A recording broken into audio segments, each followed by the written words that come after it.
السلام عليكم. مرحبا بكم في قناة صوفي شانيل مع فيديو جديد ووصفة جديدة. بالنسبة للوصفة ديال اليوم فأنا بغيت نشارك معكم هاد الكيكة هادي اللي كتجي صراحة أكتر من رائعة، وأكيد أنها كتجي لذيذة بزاف.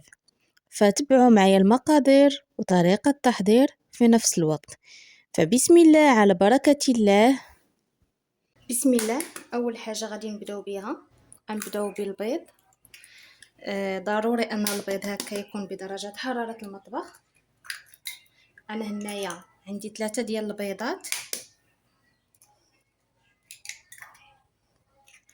وغادا نزيد عليهم شويه ديال الملحه. ضروري هكا المليحه باش كنصحوا الذوق. كنزيد عليها ساشي ديال الفاني، تقدروا تنكهوا بقشوره الليمون. وعندي هنايا كاس ديال السكر سنيده، كيف كتلاحظوا الكاس راه ما عامرش. بالنسبه للحلاوه راه كتبقى على حسب الذوق، تقدروا انكم تعمروا الكاس كما انكم تقدروا انكم تنقصوا. المهم نتوما كتحكموا فيها. المهم انا حاولت هكا نقص هكا شويه الحلاوه. المهم صافي كنحاول انني نخلط هذاك البيض مزيان مع ديك السنيده والمليحه حتى كيذوبوا ليا وكينسجموا ليا مع بعضياتهم.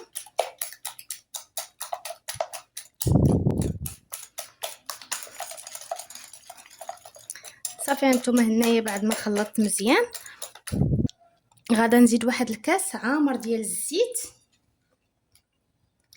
هنايا الزيت العادي كيف لاحظتوا، فرا درت كاس يعني عامر.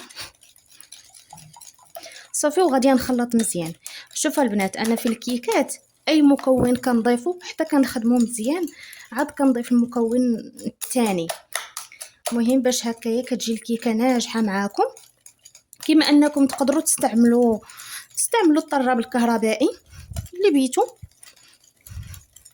انا صافي خدمتها غير بالفوي باش هكايا حتى اللي ما عندهمش الطراب الكهربائي ولا شي حاجه يخدموها ويعرفوا ان راه غادا تنجح معاهم. صافي انا هنايا غادا نضيف واحد ديال الياغورت، اما تستعملوا ديال البنان ديال الفاني على حساب الذوق ديالكم. انا هنايا استعملت هذا ديال البنان. صافي وحتى هو غادا نخلطو مزيان.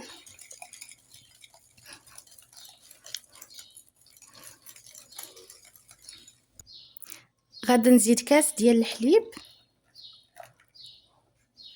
تقدروا تعوضوه بكاس تاع الليمون. صافي حتى هو غادا نخلطو.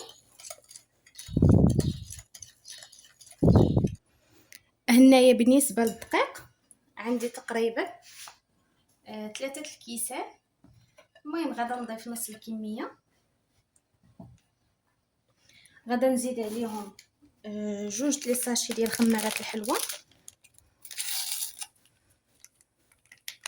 المهم الدقيق انا راه غادا نضيفو تدريجيا ونشوف شحال غادي تاخذ معايا، حيت على حساب الحجم ديال البيض.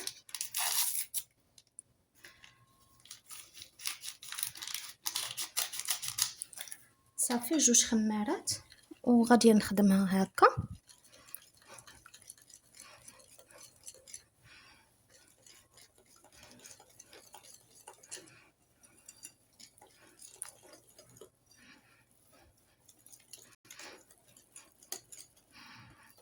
صافي غادا نزيد عاود الدقيق.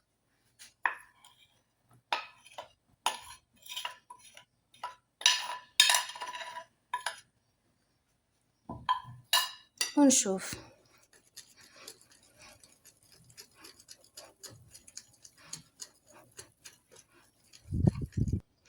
المهم انا هنايا راه زدت هذاك الدقيق اللي كان بقى ليا. كيف قلت لكم راه خدات ليا 3 الكيسان ديال الدقيق الفورس بالضبط. هانتوما لقاوهم كيفاش كنتحصلوا عليه، وكيف كتلاحظوا حتى الخليط كيولوا فيها هكا واحد الفقاعات. فهكا يعرفوا ان الكيكه ديالكم راه غادا تجي ناجحه معاكم.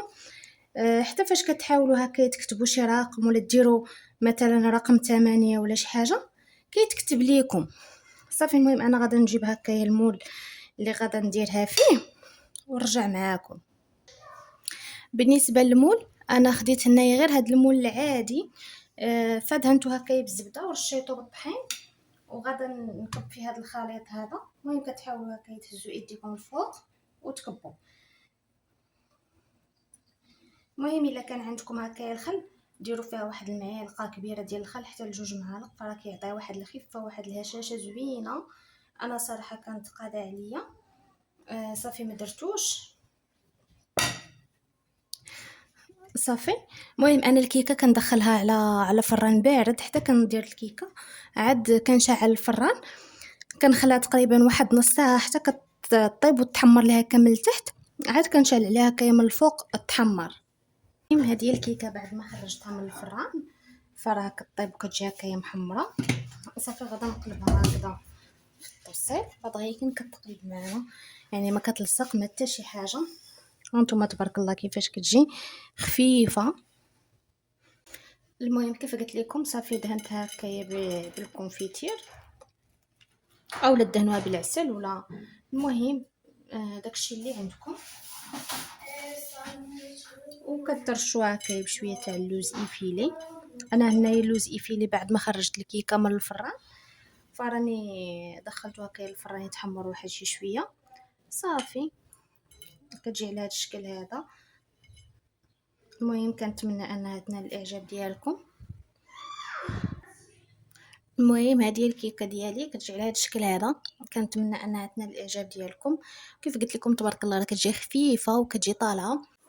هاد الكيكه صراحه كتستحق انكم تجربوها. المهم يعني كيف لاحظتوا كيفاش كتجي من الداخل راه خفيفه ما شاء الله وكتجي طالعه.